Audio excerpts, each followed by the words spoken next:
Spider-Man No Way Home is a third and final film in the Spider-Man Home trilogy, and you can say it's a film where Spider-Man finally puts on his big boy tights. In the first movie, Homecoming, Peter Parker is kind of this bumbling high school kid just trying to figure out life, being a high school student and being a hero, his powers, Aunt May, all of that crap. In the second movie, he's still in the shadows of Iron Man and his tragic death from the Avengers movies and trying to figure out what the next step is for him in his life. But now you can finally say that the Spider-Boy has turned into a Spider-Man. Now this review will be absolutely no spoilers. I don't want to give anything away because there's a lot going on in this movie, and quite honestly, the less you know going in, the more you're gonna enjoy this movie. And I enjoyed this movie a lot, and I purposely stayed away from spoilers. I did see the trailers, of course, and I'll talk about what the trailers did reveal in this review. But basically, at the end of Spider-Man Far From Home, Mysterio revealed that Peter Parker was indeed Spider-Man to the world,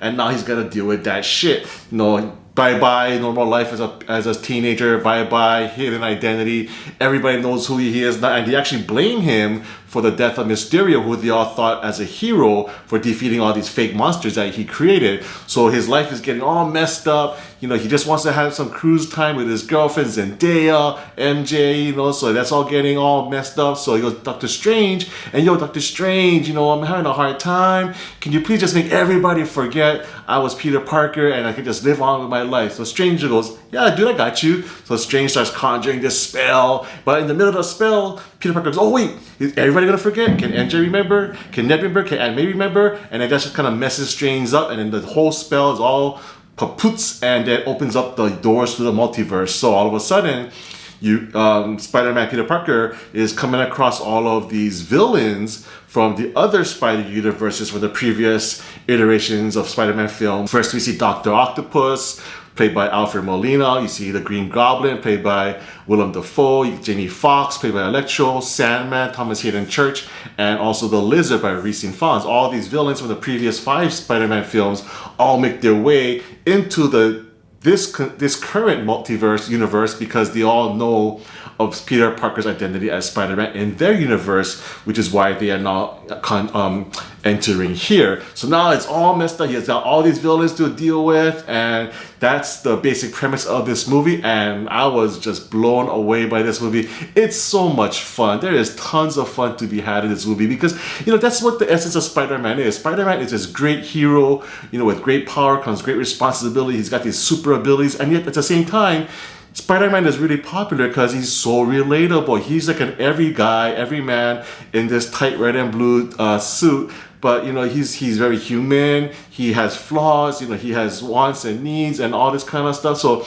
that's why he's become such a popular character, because he is so identifiable and people can relate to him. And Tom Holland, as always, does a great job. At the same time, you can definitely see him in his acting and his performance as Peter Parker maturing the character as well as he's maturing. So I thought that was a great experience with the acting. Zendaya is fantastic. Her chemistry with Tom Holland, as they are a real life couple, I just found out a little while ago. Her chemistry with Tom Holland is great. I always was a fan of Jacob Batalon as Ned, and it was also so great to see all the classic villains come back. Willem Dafoe, you know, he's just an awesome actor, and he could have easily just, you know, cashed his paycheck and done a mindless performance, but he really invests all of his ability into his performance. As do all villains, quite honestly. They all are there to really be great characters in this movie and to make the movie work. And it was just a really fun time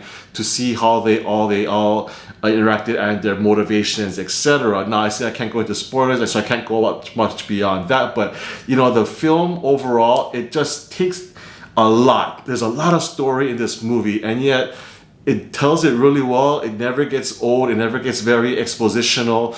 There's a lot of show and not tell, and it just did a great job. The action scenes are fantastic. You know, Director John Watts, from the very first movie with Homecoming and also from Far From Home, the action has never been an issue with the Spider-Man movies. He has a great visual eye to frame shots, to frame how Spidey's abilities will make him move, we can make him web sling, There's a lot of wide range shots, which I absolutely love in any movie, and not a lot of close-up stuff. So you can actually see what's going on. I really thought that was fantastic. The action is super well done. The story, like I was referring to earlier, the story is very well paced, and everything matters. Of course, there's a few loopholes in there. You're like, or you can call them plot holes possibly, but I'm like, if he does that, then how does that not affect that? There's a little bit of that, but not so much where I'm like, that doesn't make sense at all. So the story is very well paced, and yeah, it's just, there's a lot of highs, there's a lot of lows. You know, I clapped during this movie, I screamed, I cried twice, I believe. So yeah, there's just a lot of heart in this movie, a lot of emotion, a lot of fun,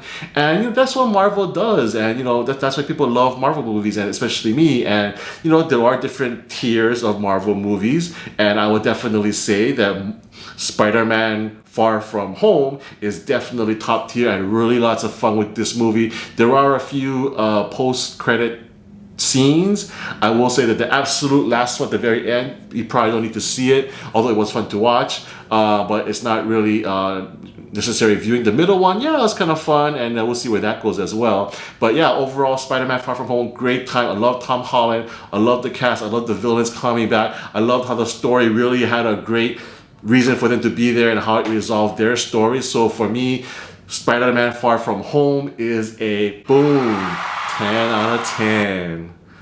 Thanks so much for watching my review. If you like it, please give me a thumbs up. It really helps me out. And if you haven't done so already, please subscribe to my channel, MC on Film, for more reviews in the future.